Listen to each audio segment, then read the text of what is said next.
Hi guys, welcome to my channel.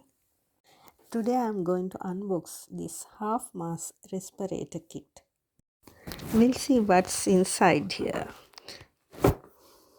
Half mask respirator, A1 gas vapor cartridges, P2 filter pads, P2 filter retainer caps.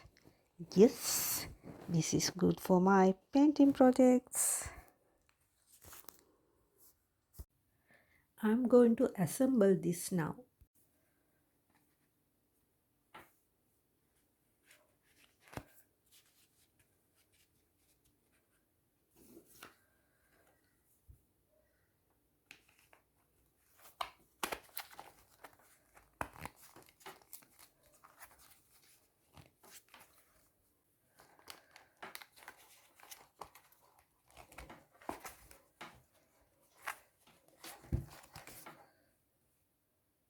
According to the instructions on the box, it says this mask is not suitable for epoxy paint and asbestos. Here it shows how to wear it.